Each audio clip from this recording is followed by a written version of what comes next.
In this video, I'm going to show you how I got this beautiful Gustavian white finish on this white oak antique piece. I'll walk you through how to strip the piece, how to make and tint your own milk paint, of course the finishing techniques I use, and I'll go in depth on the distressing and the antiquing process.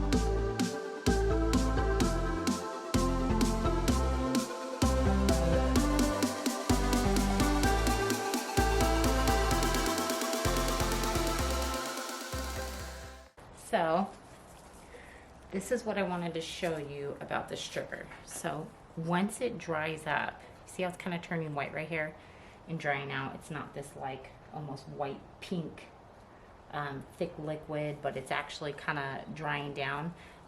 That's when you can take a wire brush and just start scraping at it. And the reason, see, you couldn't do this with Crisco strip because it would stick all over your wire brush and gunk up, but in this case, it literally just, see that? It just crumbles up. And usually what I'll do then is I'll work an entire section all the way down on the bottom and then get as much of it as I can with the scraper, and then I'll come back after it's started to dry out, now that I have the plastic off, and then just wire brush it. And then after that, it'll just be rinsing it.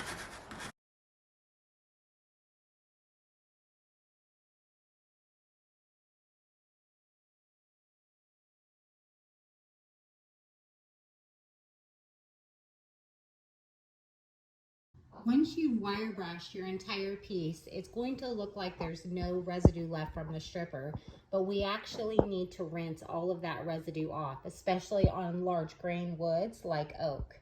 All you need is a bucket of clean water, a sprayer with clean water, and a sponge or a scrub brush, and then of course a microfiber or lint-free cloth to dry up the water. Scrub it off and then follow it with a nice clean spray of clean water.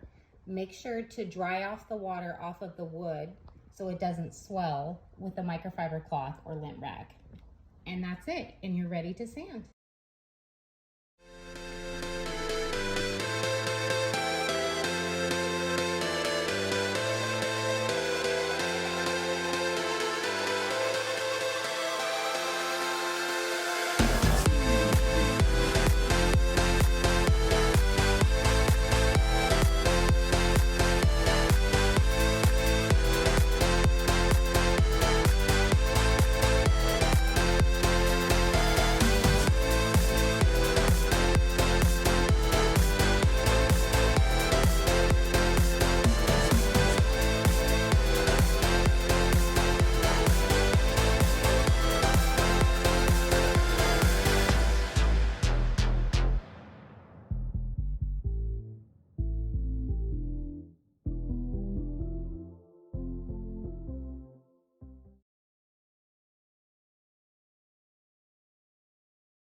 Before I show you how to apply and mix the first milk paint layer, here is a breakdown of the milk paint recipe that I use. It's important that it's done in measurements by weight. Here's an in-depth on these 4 natural ingredients needed to make the milk paint. Non-fat milk powder, you can buy this in the stores or on Amazon. Next one is hydrated lime. Make sure this is type S lime. Next one is a filler that gives our milk paint body, and this is the Kylan clay. You can find these on Amazon. And the last one is calcium carbonate or chalk. You can also find this on earthpigments.com or on Amazon. And our powdered pigments It's super important. We want to stay away from mica powders. We actually want to have natural pigments, and you can find these at earthpigments.com or Natural Pigments LLC.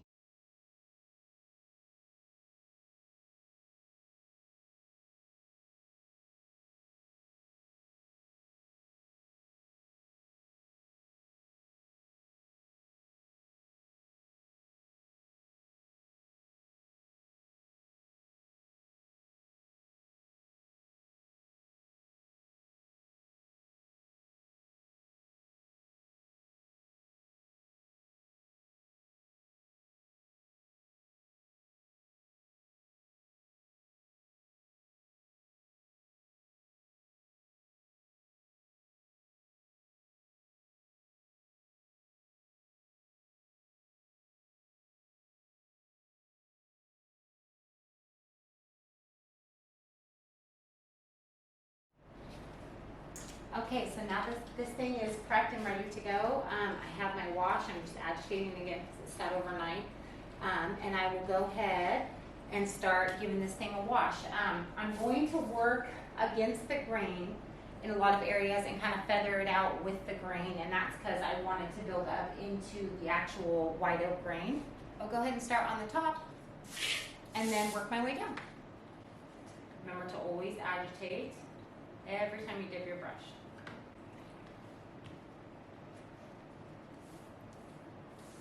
See that? You can definitely tell it's a wash by how translucent it is. And this is just to give it that nice, light, earthy gray in the grain to sit on top of.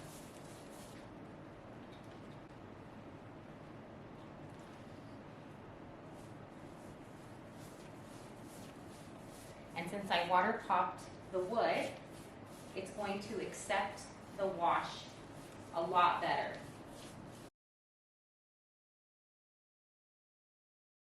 And then I'll move on to a smaller natural hairbrush that's a little bit firmer to keep it from dripping for this edging detailing trim.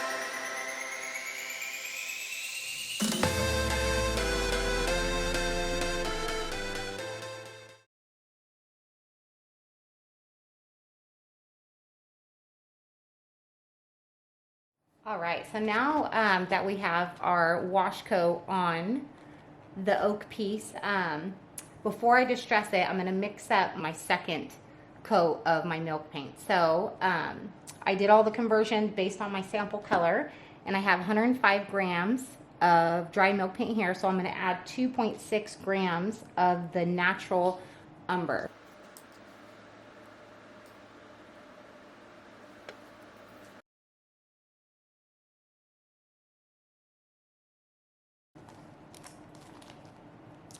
Love it. Okay, so we'll go ahead and add our water, and I'm going to do 1-to-1 ratio.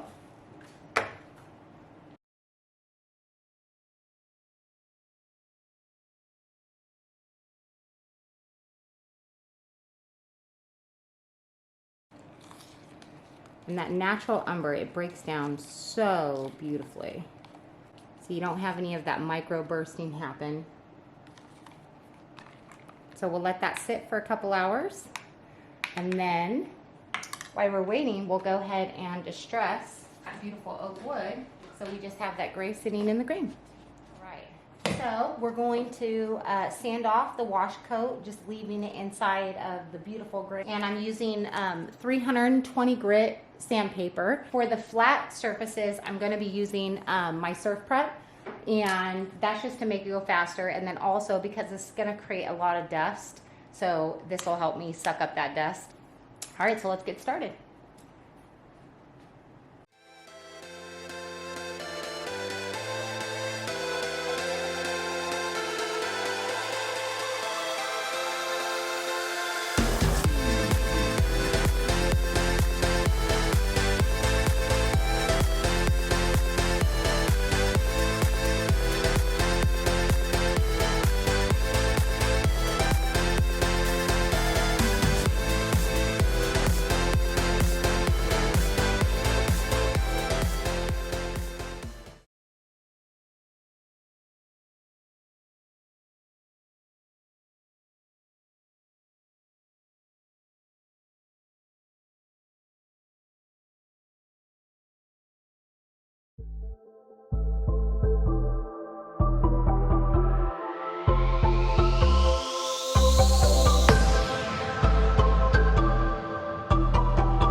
For distressing, I do dry distressing and wet distressing.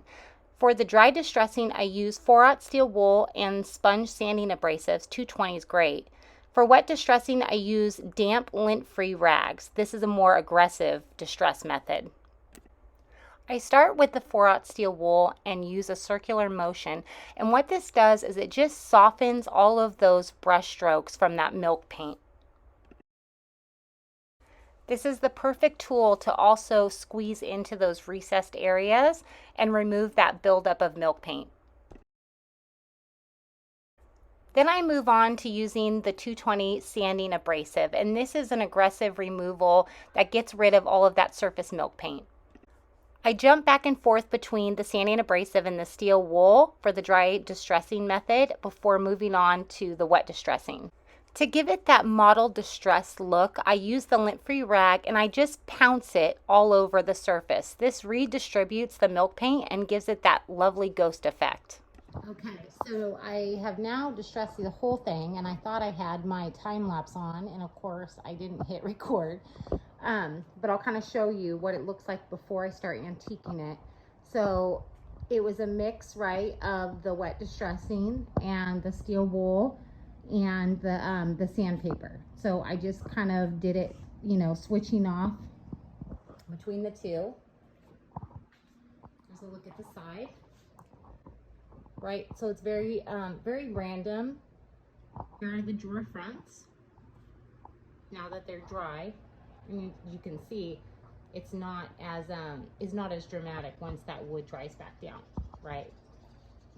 And kind of that ghosting that happens over the grain comes back. So now we're going to move on to the next step, which is going to be to antique it.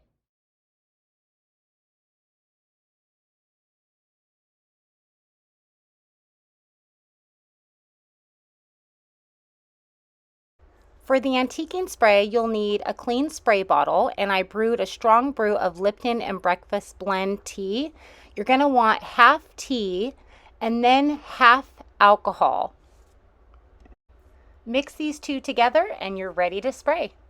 Okay, so now that I have my my tea blend, my antiquing tea blend and alcohol mixed up in the spray bottle, all I'm going to do is spray this 100%. I'm going to kind of vary the way that I spray it. Some I'll do high up so it leaves little droplets of antiquing. Some I'll kind of go up close and I'll kind of mix it up just so it has like more of an organic pattern to it when it antiques the surface. So I'll start at the top. And you can see it'll darken it up on the areas that the antique spray hits, but it will dry incredibly fast because of the alcohol.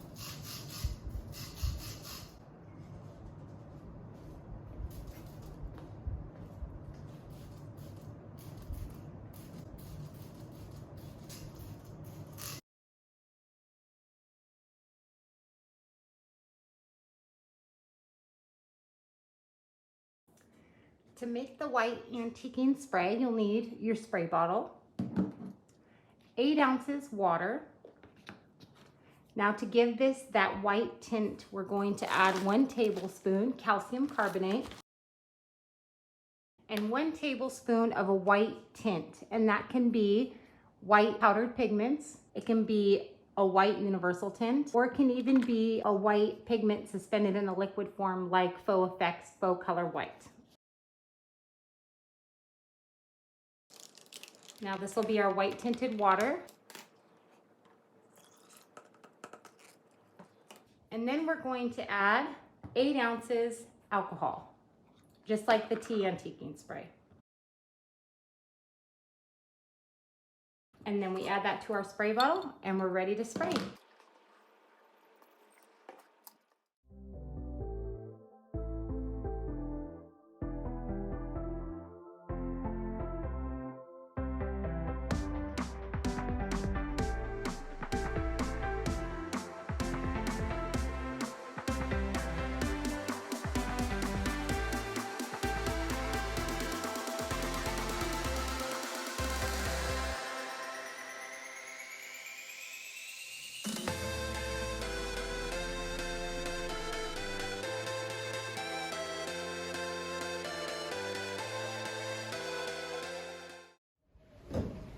So now I'm going to soften all of our antiquing marks, and I just have some 400 grit sandpaper here.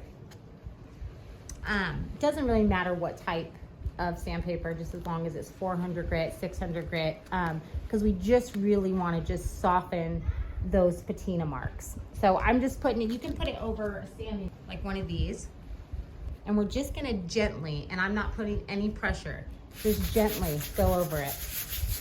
And it's literally just softening it just enough to make it blend in. So you see all those little white spots in the antiquing marks? I'm just gonna soften this up.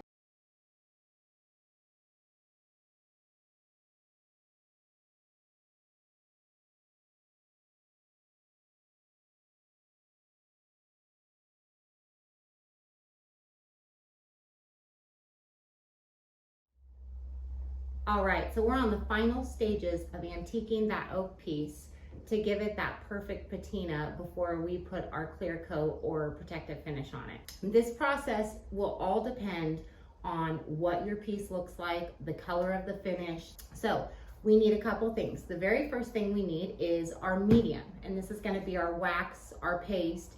Think of it as a really thick glaze that we're adding onto it. Now, we have a couple choices.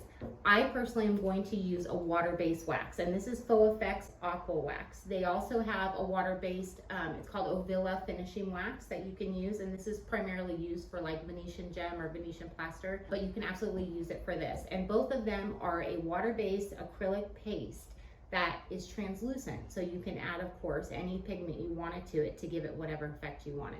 Now, if you don't have the water-based waxes, you can absolutely use a solvent-based wax, and this will be any wax that you can find. You probably already have it for your chalk paints. Any clear wax will work. Even this one they get at Home Depot, it's the Bare Clear Wax. It kind of looks yellow, but it dries clear. You can absolutely do those. Just be mindful that if I use a solvent-based wax, I have to protect my piece now with a solvent-based wax, because nothing goes on top of a solvent-based wax except wax or oil. If you plan on sealing your piece with clear wax or another wax, then absolutely go this route. If you don't plan on doing that and you plan on actually putting a water-based protective coat on, I would start with a water-based wax or even like a thick glaze if you didn't have the water-based wax. Our next step after our medium is tinting our medium with the pigment. And there are a couple choices doing it this way as well. I always use raw umber and or black. And I kind of decide that based on whatever color I'm mixing in. And you can absolutely use both. Primarily raw umber is probably my absolute favorite. The third color that I would add into this is the primary color of my piece. This piece has white over that beautiful oak wood, and I wouldn't add white to that, but I would go off of, which is the most primary color that's showing, which is that beautiful golden yellow brown that white oak has. And so in that case, I would add something along this line, an earthy yellow. This is the natural sienna. This is Italian yellow earth. So those would be my three colors. I would add raw umber, just a dash of black to darken it, and then my primary color for this oak piece would be this sienna. Now, when choosing what pigment or tinting agent you want, you do have a couple choices that all work really well. You have your natural powder pigment. Those have actual real pigments that are actually mined from places like France and Italy. Now, our second choice would be a pigment that is already suspended in a liquid form, like Faux Effects. They have their faux cream color or faux color. It's a really strong tint. And our third and our probably most universal tinting agent would be universal tints that you can find pretty much anywhere. Woodworking stores, online, Amazon, and it looks like this right here. And I'm sure you've seen these before. And last but not least, our tools to apply the antiquing wax. And you're gonna need a palette knife or a spoon, something that you can actually work that pigment and tinting agent into that paste wax. And of course, our brush for applying it. If you don't have one of these cool little angled brushes, which I absolutely love for doing this, and you'll see when I work on the piece, you can use just any old chip brush. Try to use an old one one with short hairs, really thin, because that's gonna give you the best hold when you're applying this, and your fingers are gonna be able to manipulate the brush to get it only on the areas that you want it. Now that we have everything we need to make our antiquing wax, I'm gonna show you how to mix it. Now when we're mixing our tinting paste wax, I'm going to show you how to use the liquid tinting pigments, Universal Tints or Faux Effects Faux Cream Color, and I'm going to show you how to use the dry form. So I'm going to take my palette knife,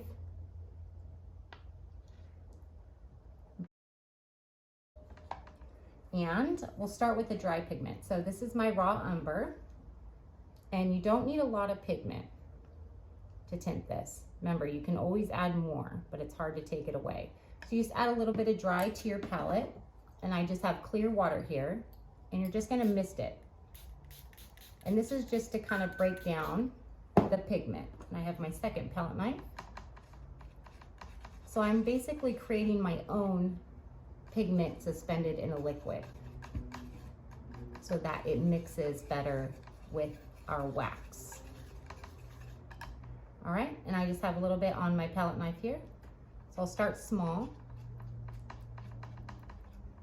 And I have some wax here, so I'm just gonna pick up some more, and that helps hold it.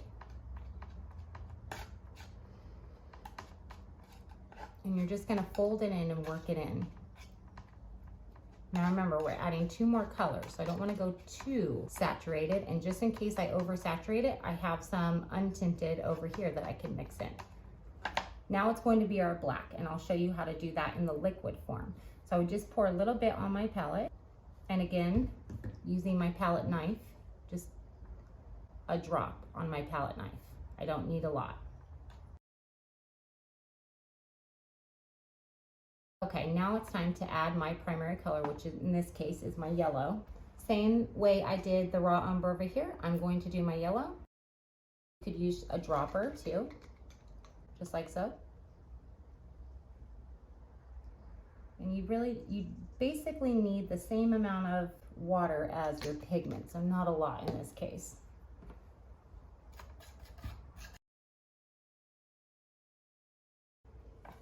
And then I will use my palette knife to pick up some yellow here and mix it in. And we just need a touch of it. And this will make it blend in like it's antiqued versus just adding a color on like a black wax. And remember, this is gonna have a translucent look to it. It looks very opaque on my palette, but once I brush this on, it's going to be a semi translucent color. All right, and now that we have this mixed up, we're gonna apply it on our piece, right? So what I'm gonna do is I'm just gonna dip it in a little bit of the wax, just the edge right here. Then I'm going to offload it, but when I offload it, I'm gonna really get all of the sides of the bristles into it. Right? Flip it over, get them on all sides.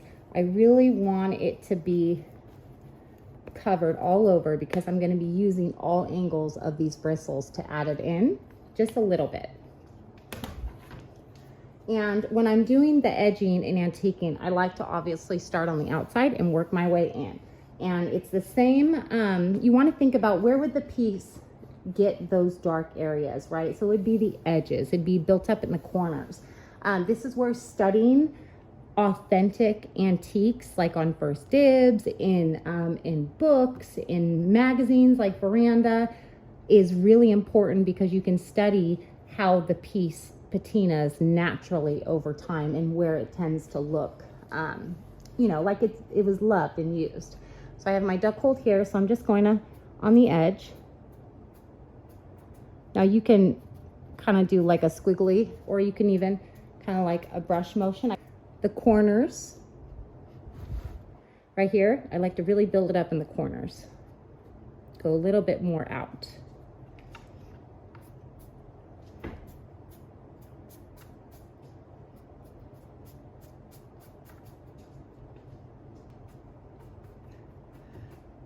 But just like with distressing, it's easier to add more than it is to take away. Top of this decorative detail right here, just kind of brush it.